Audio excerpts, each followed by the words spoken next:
Hi అండి, అందరికి good evening అండి. ఎలా ఉన్నారండి? అందరూ బాగున్నారా? నా పేరు లావణ్య అండి. ఛానల్ పేరు వచ్చేసి లావణ్య కుకింగ్ బ్లాగ్స్. ఈరోజు వచ్చేసి సండే మార్నింగ్ షూట్ చేసినండి. పెద్దగా ఏం షూట్ చేయలేదు. లాంగ్ వీడియో అయితే పోస్ట్ చేస్తలేనండి. నిన్న ఏం టిఫిన్ చేయలేదండి. నిన్న మాకు బాగా సర్దులు జ్వరాలు వచ్చినాయండి. నైట్ చేసిన చపాతీలు ఉంటే ఎవరు సరిగ్గా తినలేదు.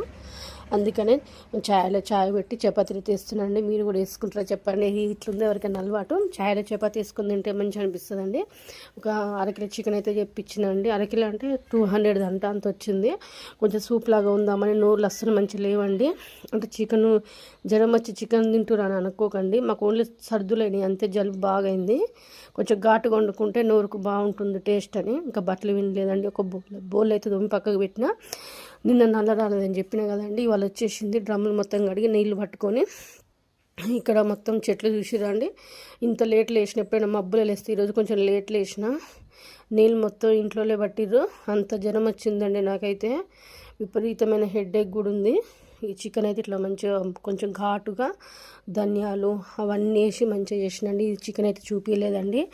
అందరూ తెలిసిన ప్రాసెసే కదా అని కుడుక అయితే వేయాలి. ఎప్పుడైనా కుడికేస్తాండి. ఈసారి కొబ్బరి వేయలేదు.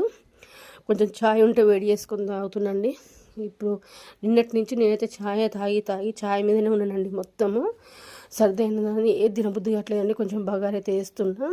బగారా మసాలా అయితే రెడీ చేసి ఉల్లిగడ్డ, పచ్చిమిర్చి, ఉల్లాకు, కొత్తిమీర, పుదీనా, అల్లం వెల్లిపాయ అవన్నీ వేసి ఫ్రై అయినాక ఒక 3 గ్లాసులు వాటర్ పోసినండి. కొంచెం ఎక్కువనే వేసిన బగారా.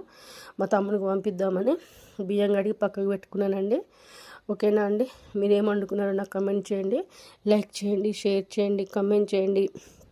మన ఛానల్ని సబ్స్క్రైబ్ చేసుకోండి. ఓకేనా అండి? బాయ్ అండి. టేక్ కేర్ అండి.